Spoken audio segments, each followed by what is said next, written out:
The wind came low and dry across the plains, a sound like a frayed rope being pulled over stone. It worried the corners of the cabin, searching for a way in, and found none. Silas had made sure of it. His life was a fortress of small, deliberate actions against the intrusions of the world, a well-oiled hinge, a tightly chinked wall, a door bolted not by fear, but by a solemn reverence for quiet. The sun bleached the land to the color of bone, and the dust, fine as milled flour, hung in the air like breath held too long. He was scouring a cast-iron skillet on the porch steps, his knuckles raw, his movements rhythmic and scrubbed clean of thought. It was a ritual, same as splitting the morning wood or checking the far fence line where the world bled into an indifferent sky. He did not look up when the shadow first fell across the yard, a thing so small it was almost swallowed by the greater shadow of a lone, skeletal cartonwood. But the silence changed. It was no longer his own. He stopped scrubbing, the wet grit turning to paste on his hands. He looked up. A girl, no older than 7 or 8, stood at the edge of his hard-packed yard. Her dress was the color of a faded cornflower, patched at the elbow with a square of darker blue. Her hair was a wild tangle of sun-scorched straw, and her face was a mask of dust and dried tears, her eyes 2 enormous, dark pools of exhaustion. She held a bundle wrapped in a scrap of quilt, held it tight against her chest like a shield. He didn't speak. He waited. The wind was the only thing that moved between them. Finally, she took a single, shuffling step forward, then another. She stopped at the bottom of his porch steps, her gaze fixed on his worn boots. Her voice, when it came, was as small and dry as a seed pod rattling in the wind. Mama died in her sleep. She didn't look up. The words were offered to the dirt between them. Can I spend a day with you, cowboy? Silas set the skillet down. The sound was a dull, final thud on the wood. He wiped his hands on his trousers, a slow, methodical gesture that bought him a moment he did not know he needed. The girl did not flinch. She just stood there, a small, stubborn root that had found a crack in the stone of his solitude. He looked past her, to the unbroken line of the horizon from where she must have come. There was nothing. No wagon, no horse, no dust trail from a departing rider. Just the girl and the vast, aching emptiness that he knew so well. It was the same emptiness that lived inside the walls of his cabin, that sat across from him at his small table, that lay beside him in the cold bed. His first thought was a word, no.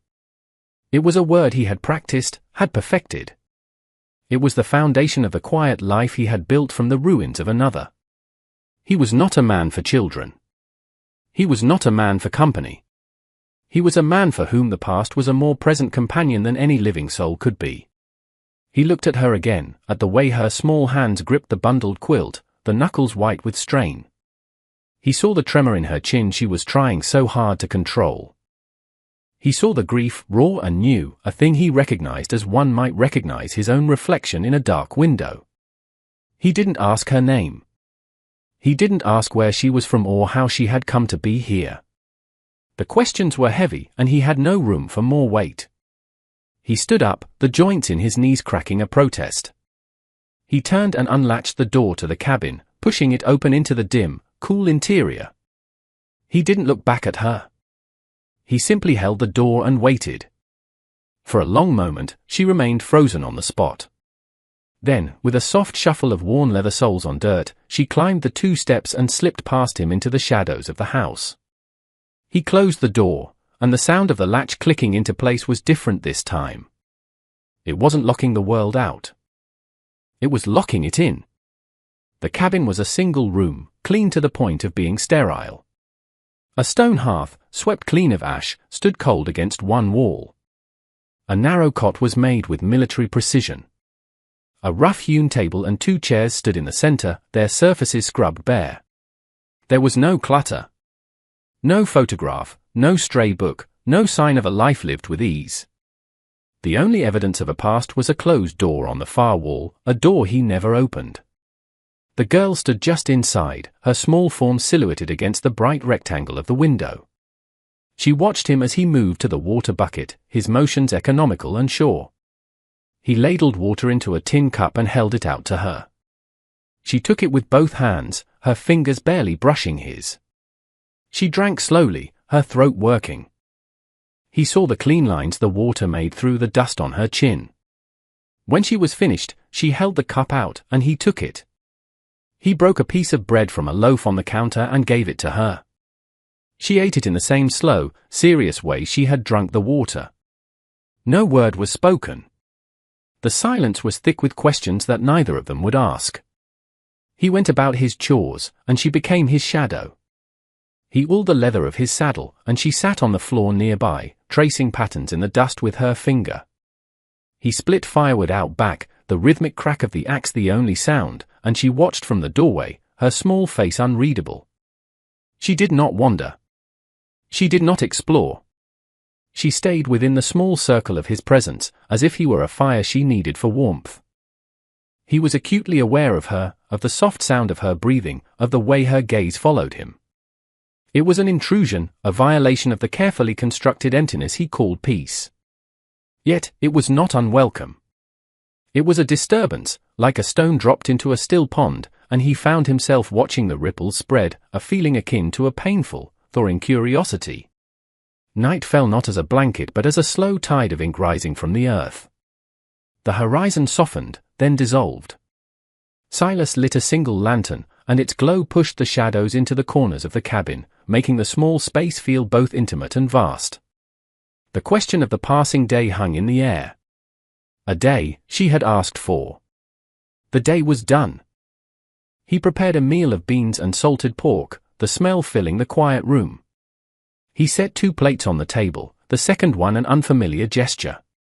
She sat in the chair opposite him, her feet not quite touching the floor.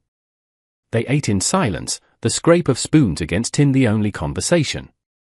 Her eyes, which had been downcast all day, occasionally flickered up to meet his before darting away again.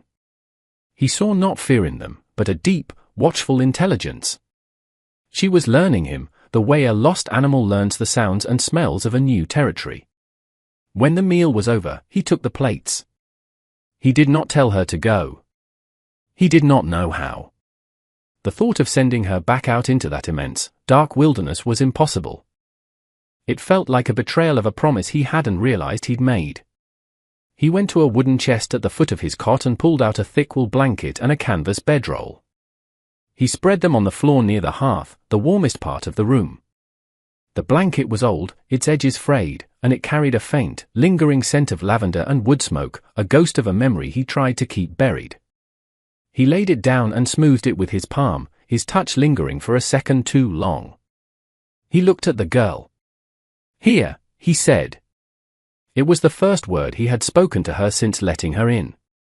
She went to the bedroll without hesitation, curled up on her side, and pulled the blanket to her chin.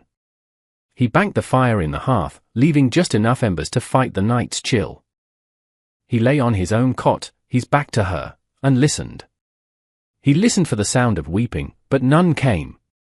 He heard only the soft, even rhythm of her breathing, a small, living pulse in the profound silence of his house. It was a sound he had not heard in years, and it kept him awake long into the night, a sentinel guarding a fragile piece he hadn't known he'd lost. The morning light was pale and thin when the sound of a horse broke the stillness.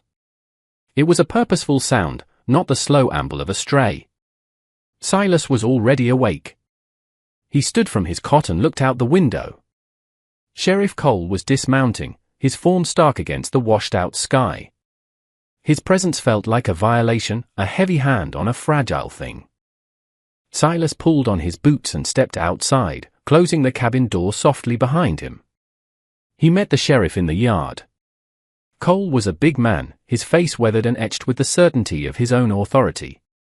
He nodded once, his eye sweeping over Silas before flicking to the cabin. "Heard you had company, Silas." It wasn't a question. Word travels. Silas's voice was flat, devoid of welcome.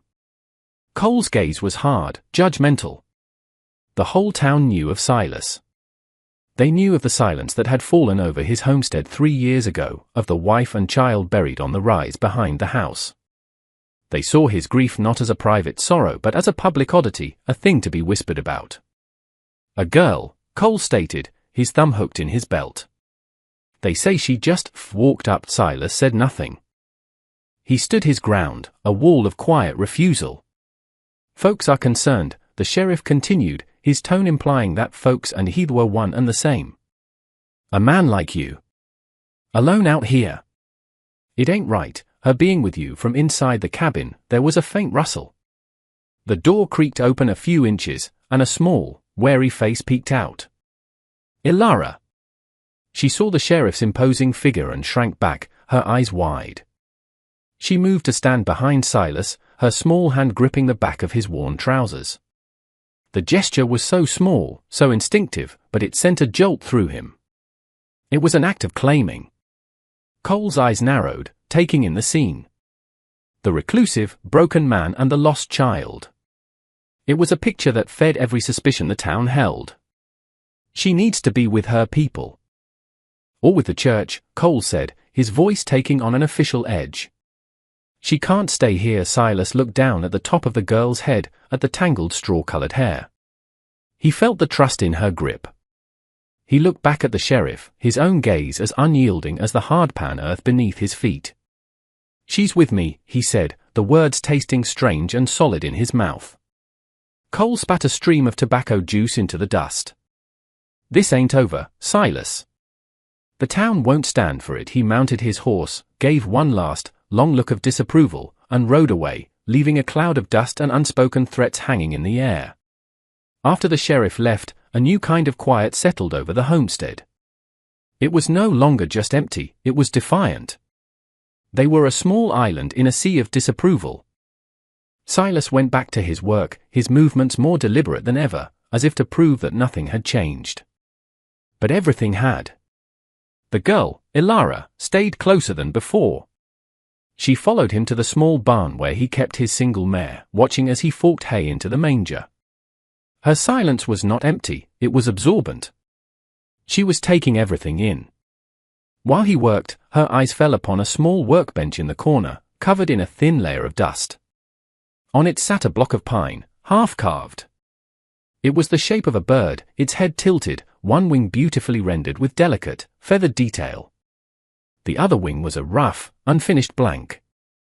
He had started it for his daughter, before. After, he could not bring himself to touch it again. Ilara reached out a tentative finger and traced the line of the finished wing, her touch feather-light. She didn't say anything, but Silas saw the gesture from the corner of his eye.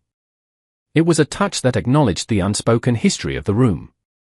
Later, back in the cabin, while Silas was outside mending a harness, she retrieved the small bundle she had arrived with.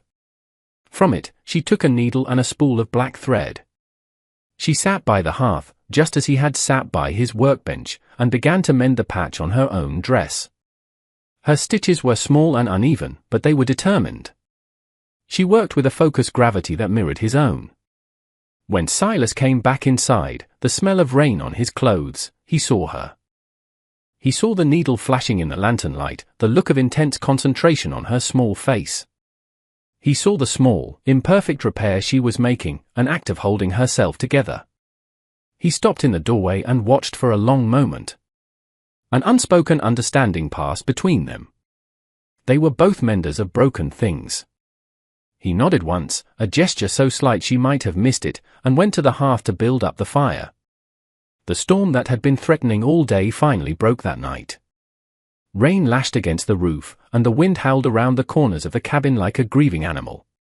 The world outside was a chaos of noise and water. Inside, the fire crackled, a small, defiant heart of warmth. Silas was oiling a rifle when a small sound cut through the storm's roar. It was a choked cry, quickly stifled. He looked over to the hearth.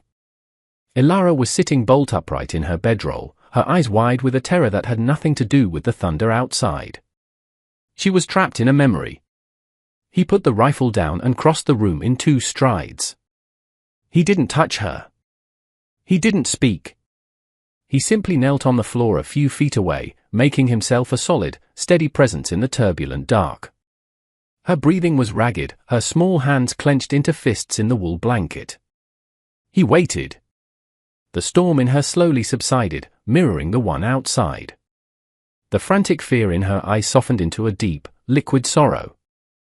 When she could finally speak, her voice was a bare whisper, nearly lost in the sound of the rain. She was cold, she said, her gaze fixed on the dancing flames. When I woke up, her hand was on my cheek, but it was so cold the fragmented memory hung in the air between them, a shard of glass. Silas felt the phantom chill of it himself. He knew that cold. He had held that same cold in his own hands. He finally broke his own silence, his voice rough but gentle. "The dark plays tricks," he said. It was more than he had said at once in years. It was an offering, a small piece of his own hard-won truth. She looked at him then, really looked at him, and in his worn, quiet face, she saw not a stranger, but an echo of her own pain. She didn't cry. She just nodded, a small, slow dip of her chin. The unspoken pact between them was sealed. He was the keeper of her sorrow, and she, somehow, was becoming the keeper of his. The next morning, the world was washed clean.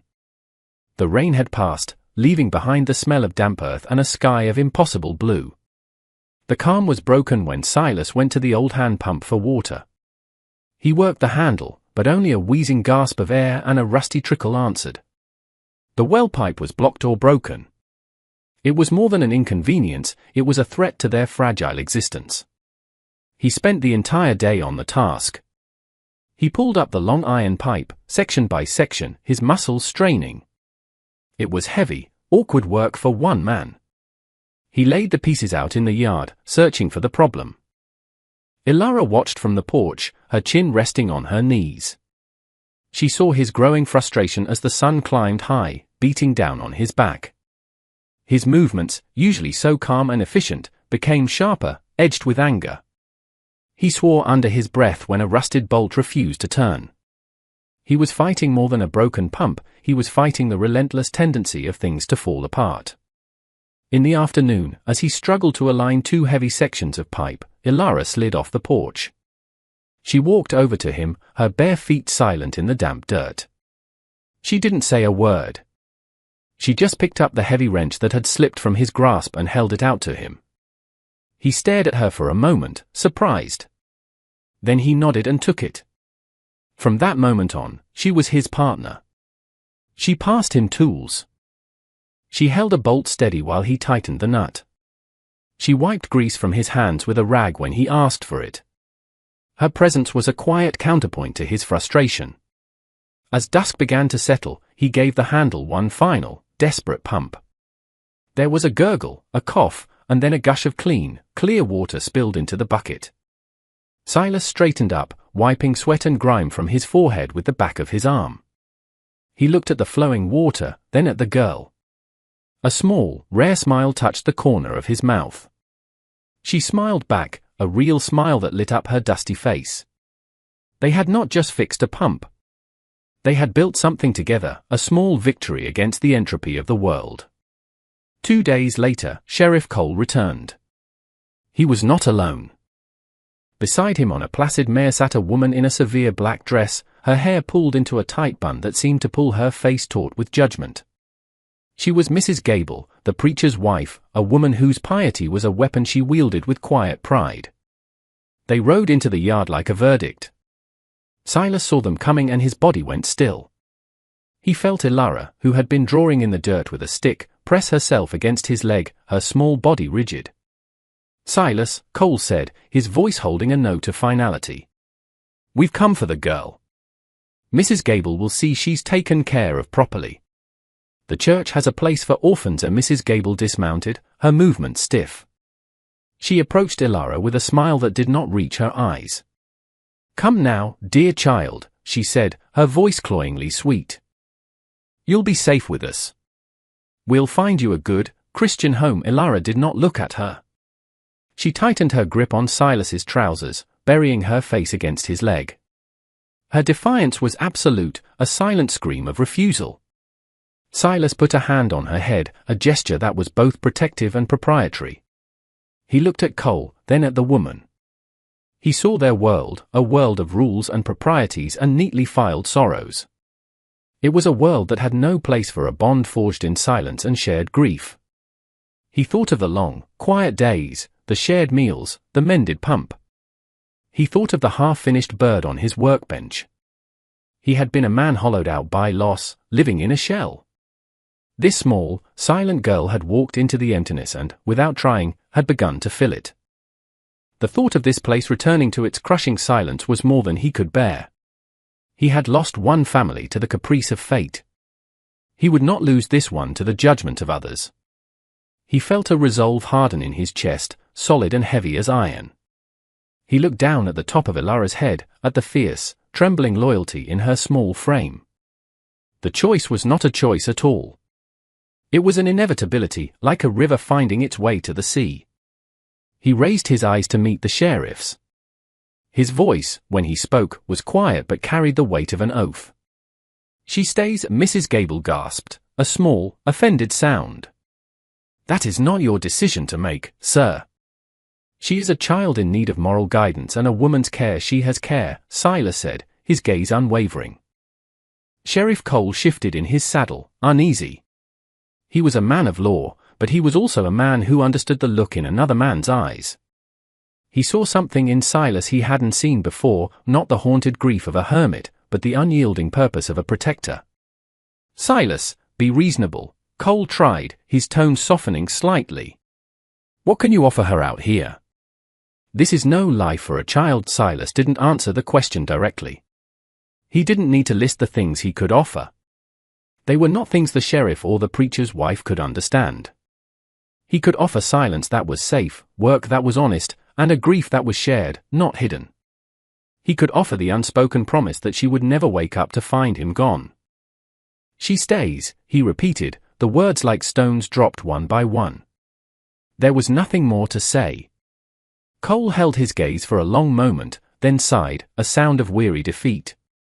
He looked at Mrs. Gable, whose face was a mask of righteous indignation, and shook his head slightly. They were beaten, not by argument, but by a bond they could neither measure nor break. Without another word, they turned their horses and rode away, their rigid backs a testament to their failure. The dust settled behind them. Silas stood for a long time, his hand still on Ilara's head. The vast, empty land did not seem so empty anymore. That evening, as firelight warmed the cabin, Silas picked up the half-carved bird from his workbench. He took out his sharpest knife and, with slow, patient strokes, began to carve the second wing. Ilara sat by the hearth, watching, the wooden figure slowly becoming whole in his hands. When it was finished, he sanded it smooth and handed it to her. She took the bird, its two wings now perfectly matched, and held it cupped in her hands as if it were a living thing. She looked up at him, her dark eyes reflecting the firelight. Her voice was small, a test of the fragile new world they inhabited. "For a day," she whispered. Silas looked at her, at the child who had walked out of the wilderness and into the empty landscape of his heart. The lines of grief on his face were still there, but they were softened now by a different light. He gave her the truest thing he had left to give. "You can stay forever."